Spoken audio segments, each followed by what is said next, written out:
Oke, Bismillahirrahmanirrahim. Assalamualaikum warahmatullahi wabarakatuh.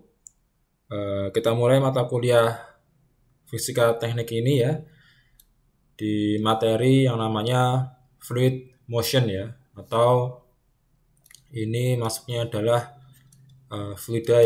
gerakan fluida ya. Jadi ini adalah gerakan fluida begitu ya. Nah, kalau kita bicara soal fluida begitu ya, jadi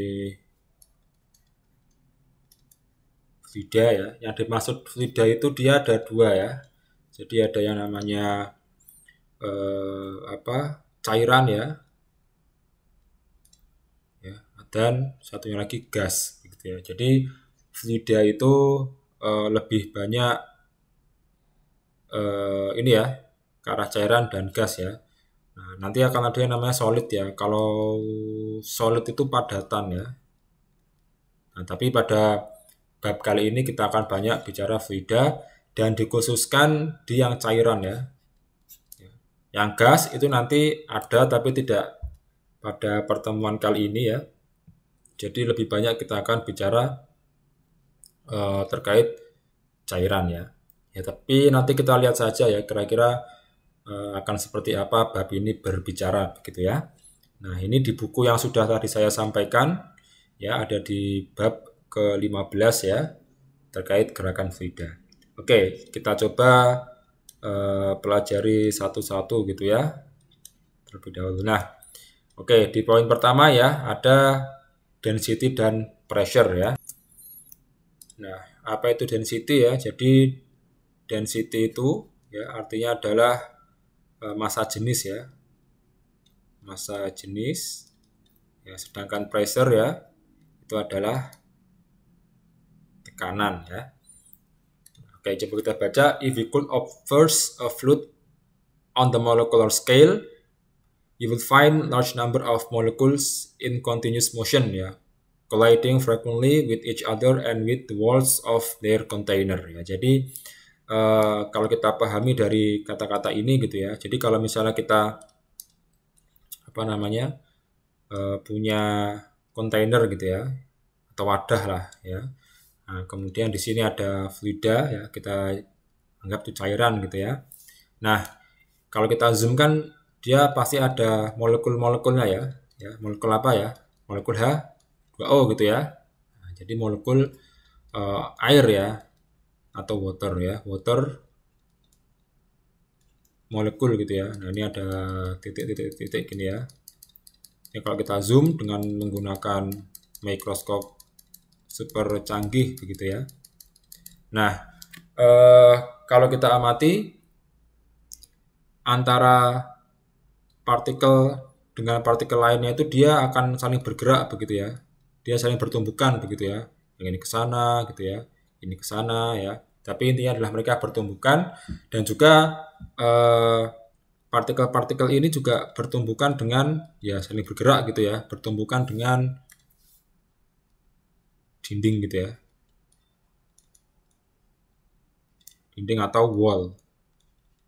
Nah, di sini kan dikata-kata ya colliding frequently ya. Colliding frequently itu kan artinya saling bertumbukan gitu ya, antar molekul ya, dan juga bertumbukan dengan wall ya, atau bertumbukan dengan dinding ya. Nah, this molecular behavior is governed by the laws of mechanics ya. Jadi mereka ini bertumbukan itu mengikuti hukum mekanik ya. Jadi kalau misalnya ada yang bergerak, misalnya molekul gitu ya, yang sebelah sini itu dia bergerak ke sini ya, maka yang sebelah kanan ya, atau yang sebelah ini dia akan bergerak gitu ya. Jadi seperti mekanika gitu ya. Kalau ada satu yang bergerak menumbuk yang lain, maka yang tadinya diam dia akan bertumbukan. Dan seperti itu ya di dalam molekul air misalnya begitu ya. Nah, dan setiap molekul itu mereka memiliki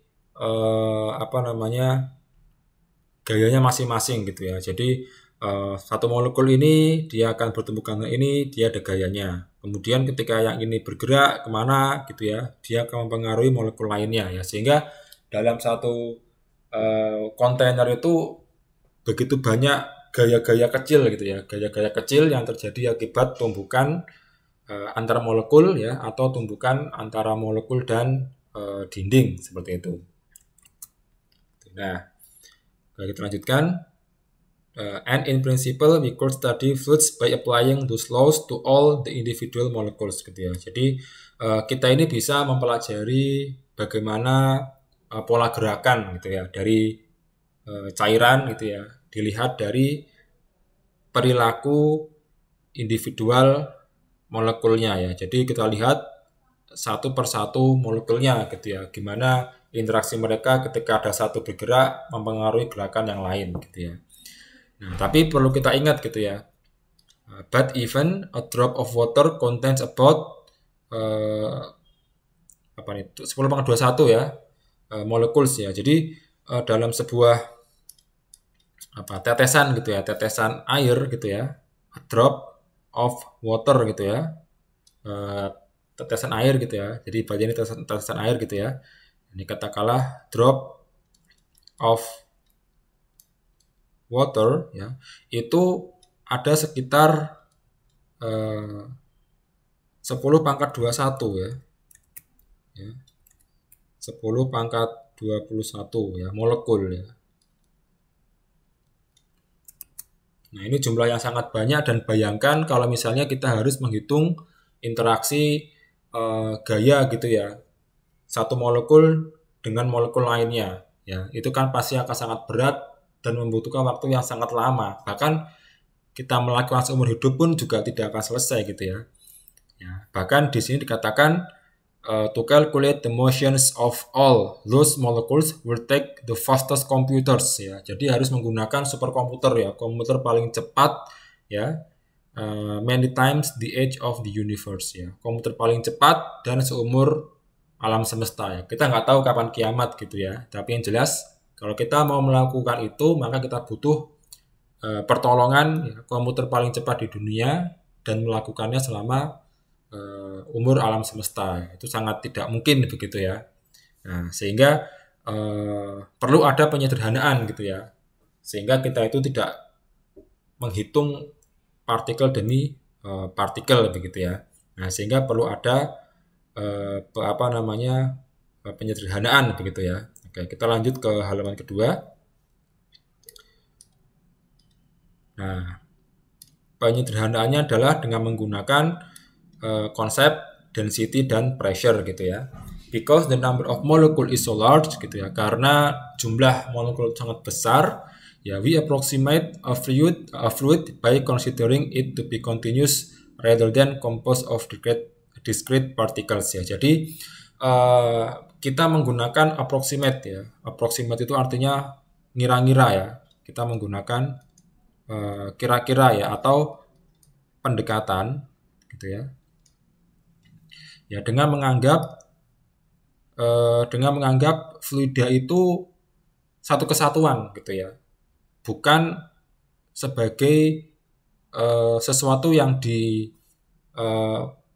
oleh discrete particle ya. Kalau tadi kita lihat di yang halaman pertama itu kan fluida itu disusun oleh molekul-molekul kecil ya, atau partikel-partikel kecil. Tapi dengan hal tersebut kita harus ngitung banyak banget gitu ya, sampai satu drop of water aja sampai 10⁻21 molekul gitu ya. Sehingga kita anggap kalau misalnya ada air begitu ya di wadah, satu itu ya satu ini begitu ya, tidak terdiri dari kecil-kecil gitu ya, tapi merupakan satu kesatuan seperti itu ya. Sehingga kita menggunakan pendekatan ya, in this approximation ya, dalam kira-kira ini ya, valid for fluid samples large compare with the distance between molecules ya. Jadi nggak apa-apa gitu ya kita menggunakan pengibaratan ya, bahwasanya kalau air itu ya udah satu air satu wadah gitu ya. Ya, daripada kita harus memikirkan bagaimana antara jarak molekul satu dengan molekul lainnya ya.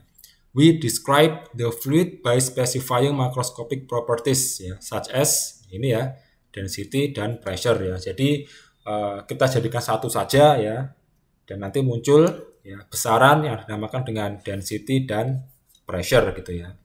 Nah, oke, itu untuk video pertama ini. Nanti kita akan lanjutkan di video selanjutnya. Terima kasih atas perhatiannya ya.